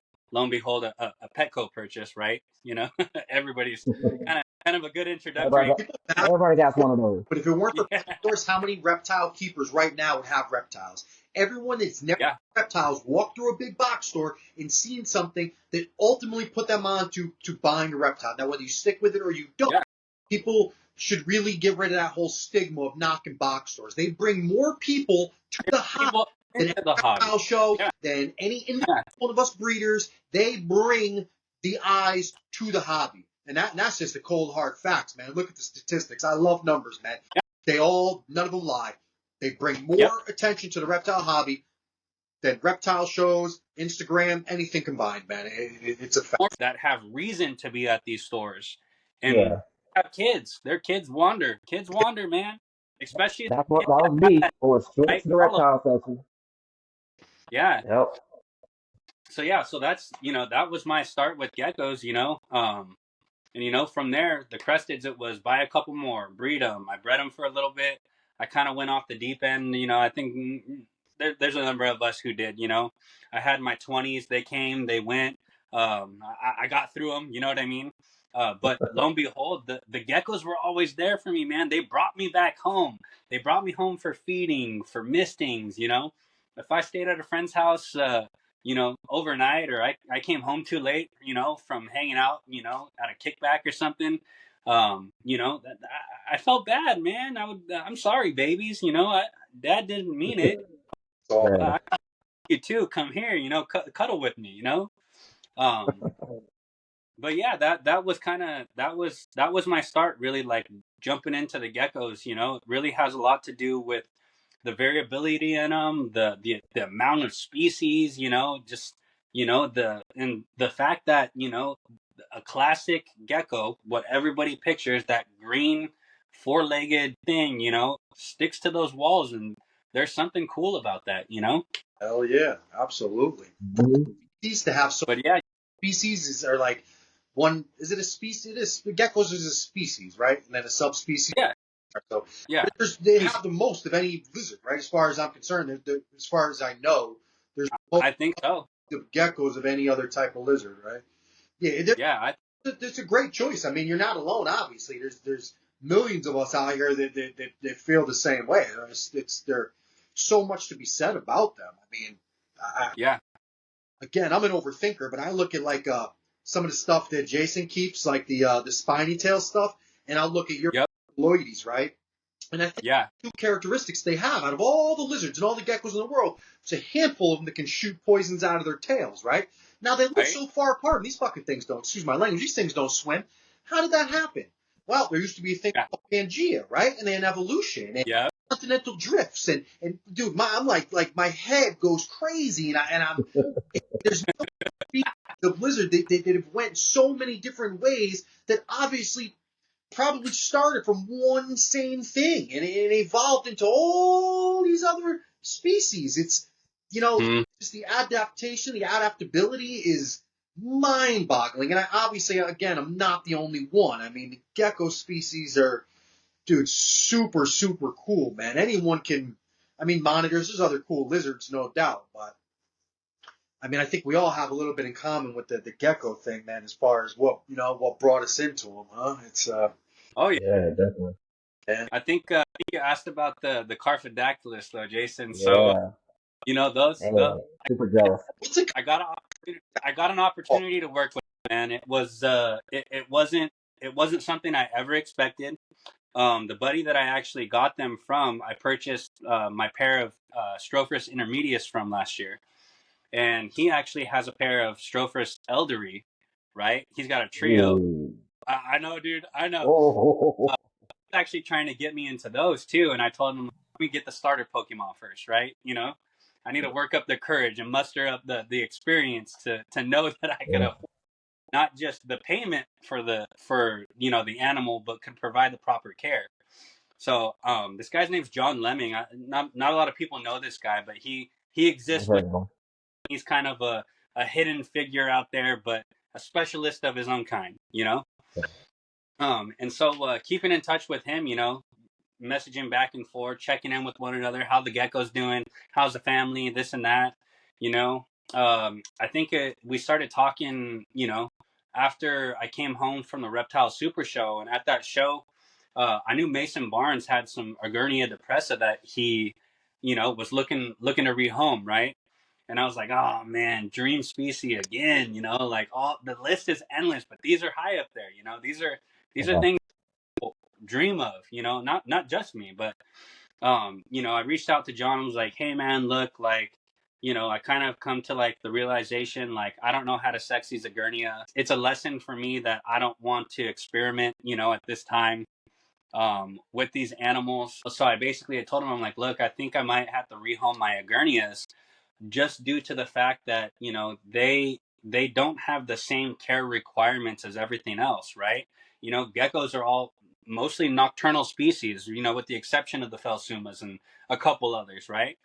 But if all of my time is spent, in the evening, feeding, caring, misting, changing water dishes out, all of that stuff, it was tough for me to find the time throughout the day to come interact with the Agurnias, man. I've got a daughter that I'm, taking care of all by myself 3 days a week.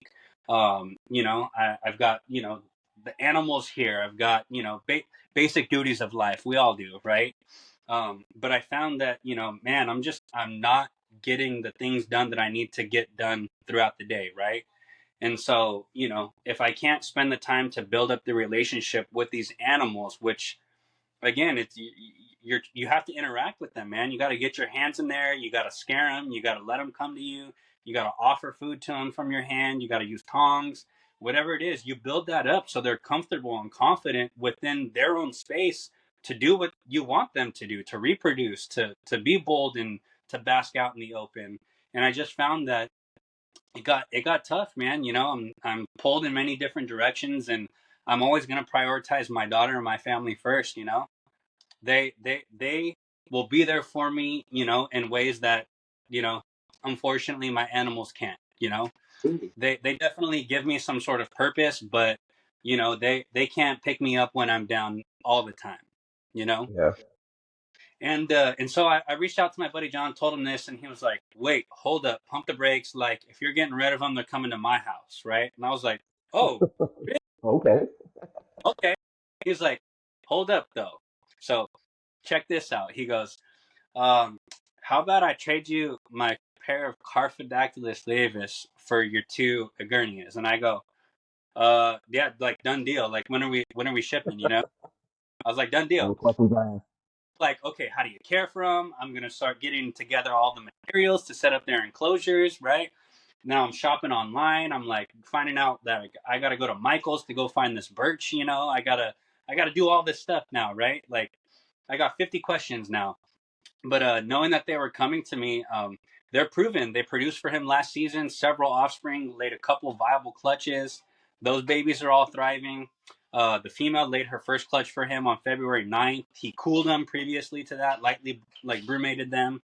So yeah, they should be rocking and rolling here, and you know I'm absolutely thrilled to have built up kind of a support group. You know, people that are not only here to share information with, but the older generation, the dogs with more to give, you know, actually giving, you know. I told John, I'm like, dude, you know, you're like, you know, no disrespect with this, but you're kind of you're gecko daddy to me, you know, like I'm coming to you. If I need something, I'm gonna say, hey John, if I'm gonna buy this and this is the price, well, is this okay? Am I getting ripped off? And is this good? Like, what do you know about this species that I don't know, you know? And so he told me, dude, he's like, look, with these Carphodactylus, set them up, throw them in there, you know, keep the male and female separate because he's already been introduced to her twice and locked twice, right? So they're good for the season. He's like, just Okay. try to keep the stress low for them, right? Don't do too much.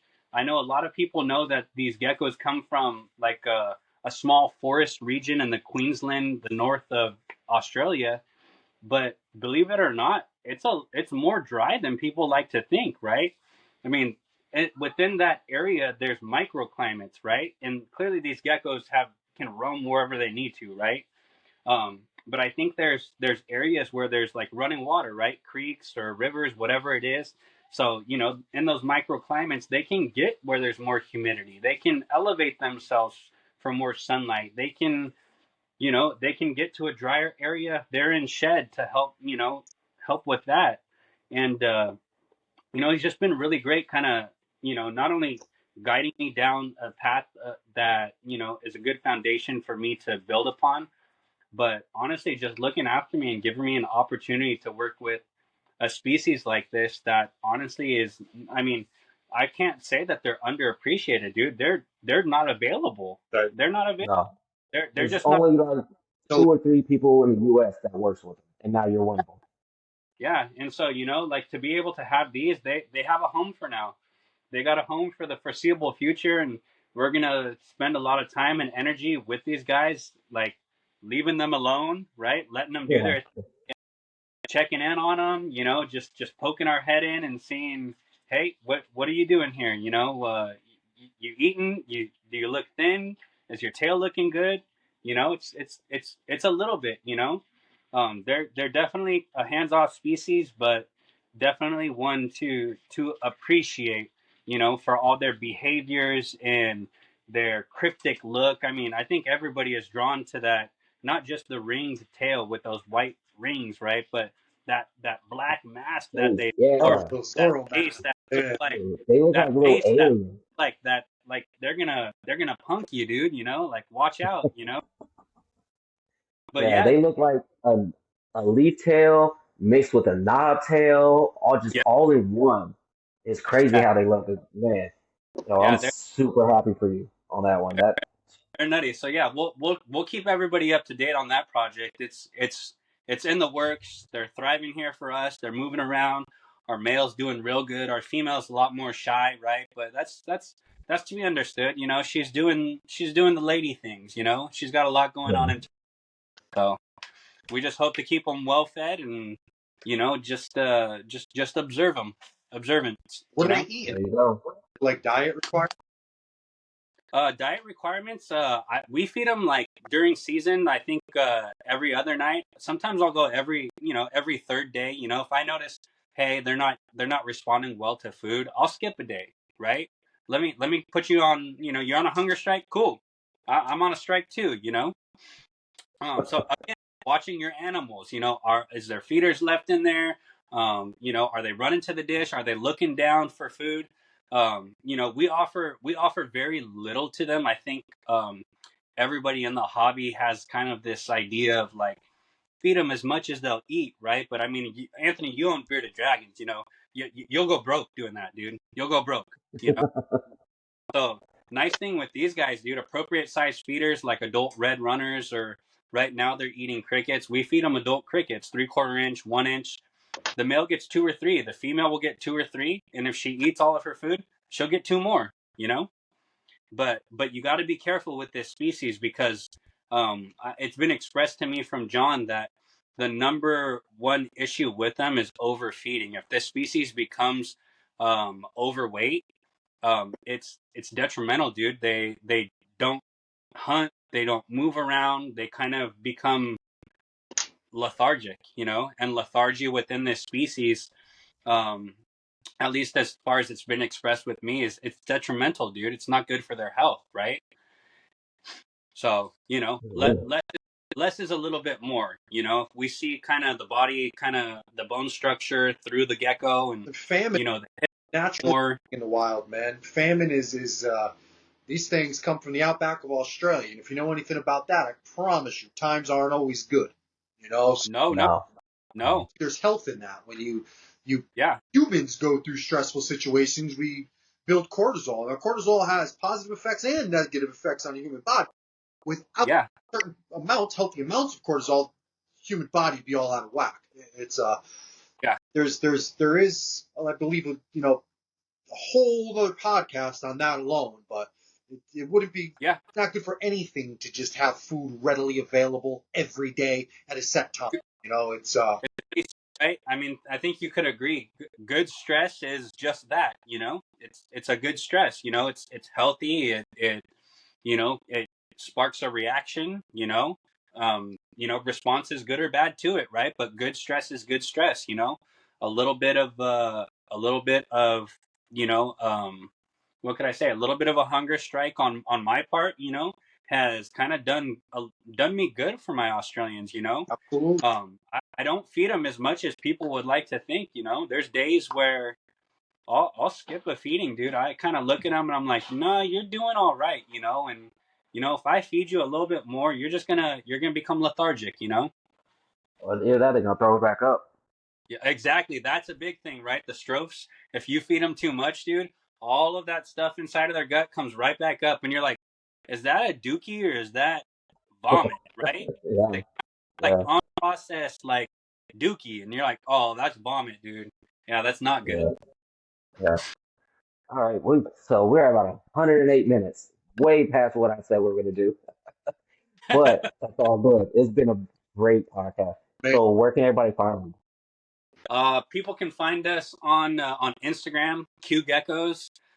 They can find us on Facebook as well, KEW Geckos, and we're also on Morph Market at KEW Geckos, right? So There you if anybody go. has trouble finding us, go to our Instagram. If you can find us on Instagram, you can head down to the bottom of our About Us, and you can find our 2 links to our Morph Market account and our Facebook page. We welcome any newcomers, any old dogs, anybody in between. Women, men, anybody of anything, man. I mean, reach out. We're here for the animals and to build upon this community and to bring more understanding. That's I think what we're trying to do here. Guys, Oh yeah, definitely. man, give them a follow, check them out. You're guaranteed to learn something. Yep. Seriously, So I definitely want to get you back on just by not following. for an awesome podcast. Yeah. Yeah, So I want to talk all awesome.